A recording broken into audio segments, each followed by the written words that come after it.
Jesus freak here. Now, this was brought up by a conversation I had in the comments of one of my other videos.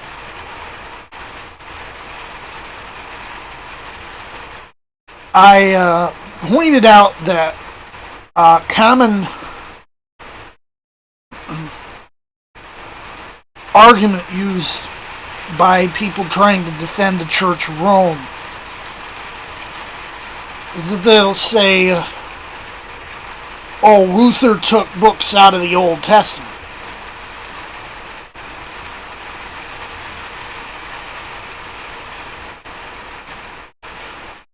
But did you know that at one point, even the Church of Rome had 3 more books in their Old Testament? And that one of them, at least, is still canon in the Eastern churches? You see,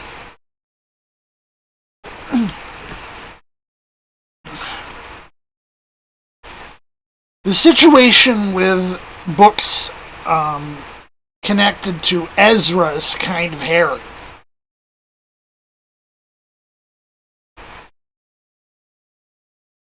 In our Protestant Bibles and in current Church of Rome approved versions, you'll have Ezra and Nehemiah in the Old Testament, and 1st and 2nd Esdras in the Apocrypha.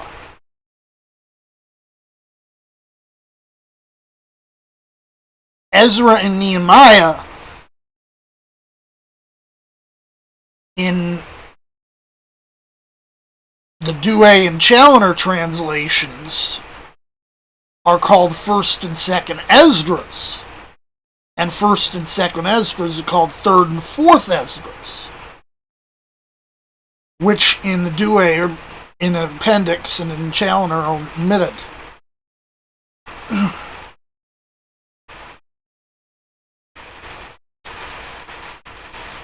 And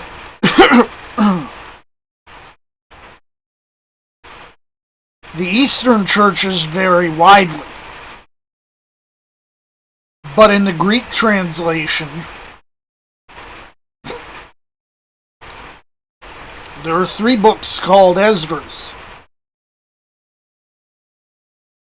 First Esdras is our first Esdras that's in our Apocrypha. Second Esdras is what we call Ezra. Third Esdras is what we call Nehemiah.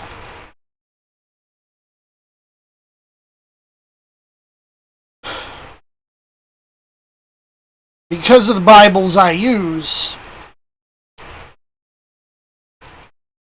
I'm going to be consistent. The canonical books are Ezra and Nehemiah, and the apocryphal books are 1st and 2nd Esdras. Now, I'm not really going to get into 2nd Esdras here, because it's not part of my argument.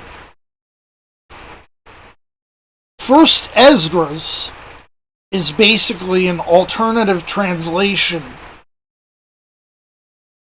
of an earlier version, I guess, of Ezra. It contains almost the entirety of Ezra, plus the last chapter of 1st Chronicles, and a little bit of Nehemiah, as well as an extra bit added in.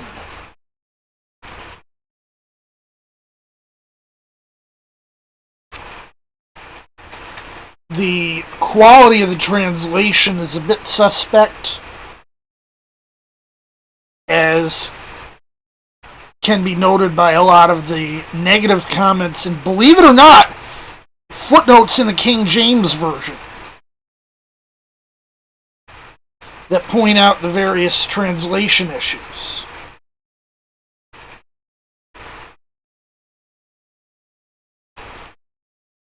But 1st Esdras does have some use.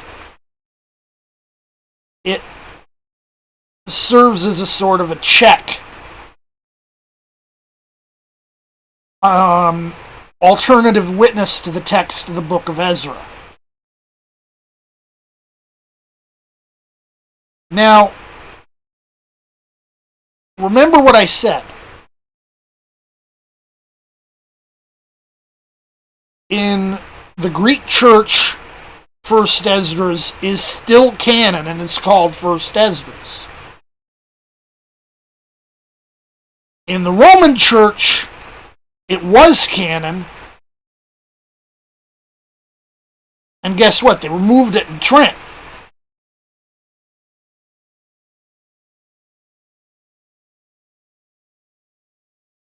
So, someone I talked to pointed it out when I mentioned this, that they're trying to bash us over the head by saying, and Luther took books out of the Old Testament.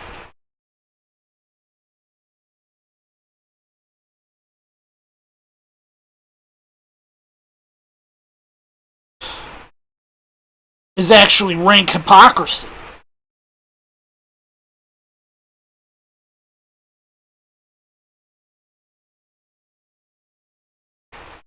Because Trent took books out of their Old Testament, which is still used in the Eastern churches.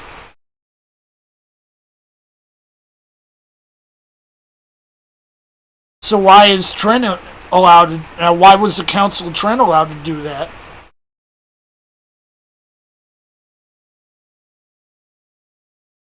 And people who spent decades of their lives in the books couldn't make the same decision.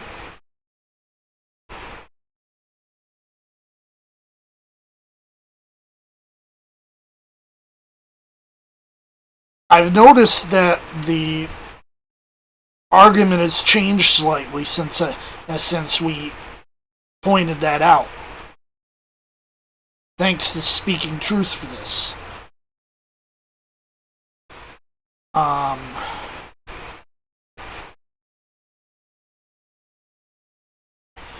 Now they're blaming it on the Pharisees.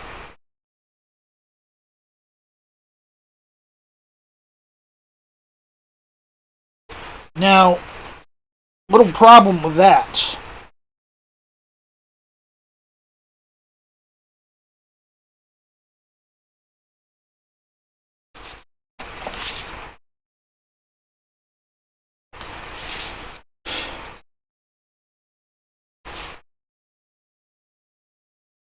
Some of these books were written even after the translation of the book of Syriac, and there seems to be an implication by the translator of Syriac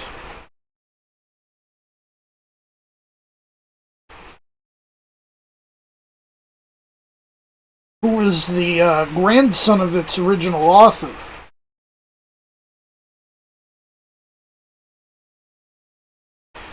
He talks about the reading of the law and the prophets and other books of our fathers, and suggests by implication that the Old Testament canon as we know it was pretty much already defined when Jeshua ben Sirah wrote his own book.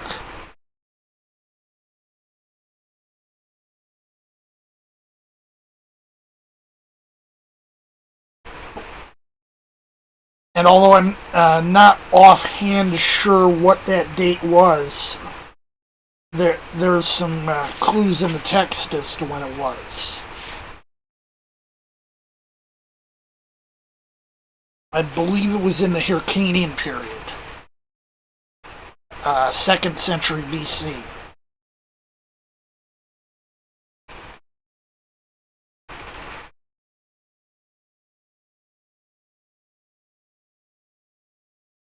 Now, I will admit this, there was some controversy at one point Do we want to include Song of Solomon? Do we want to include Esther? Do we want to include Syriac, which was extant in Hebrew? We have a good chunk of it in Hebrew. Some of it was found in Egypt, some of it was found in the Dead Sea Scrolls. And the manuscripts corroborate each other.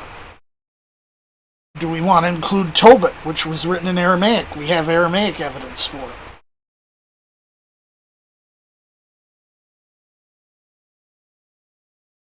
And the ultimate decision, I mean, this was probably the only... These were the 4 books. I don't think there were any other that were called into question. Ultimately, they accepted Song of Solomon on the grounds that it was allegorical. And they accepted Esther. And they rejected Syriac, probably because it was too recent. And they rejected Tobit, probably because, in addition to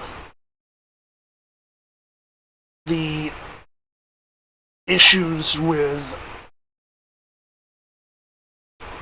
magic, as some people perceive it, the dates of events mentioned in the book don't line up. They cause a gap of over 100 years, and a folktale character, a Haikar, is mentioned as if he were a real person.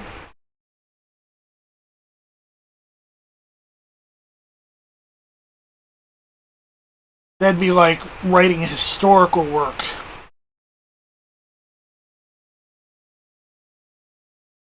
And putting, I don't know, Cinderella or Snow White in it.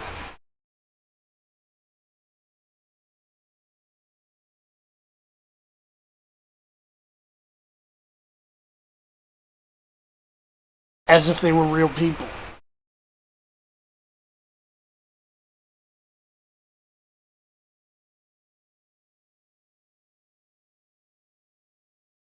So ultimately, they made the right decision.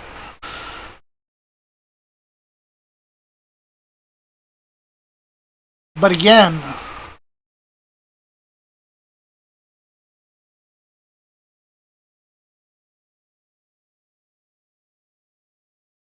First Esdras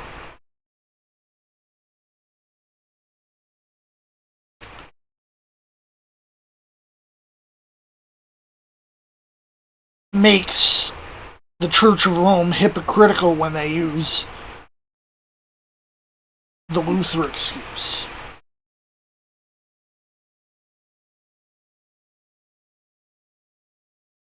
Because the Eastern churches still use it.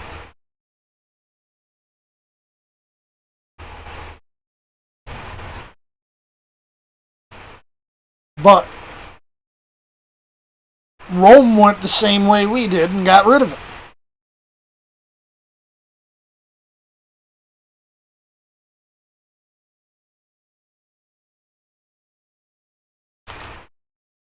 Jesus, freak out.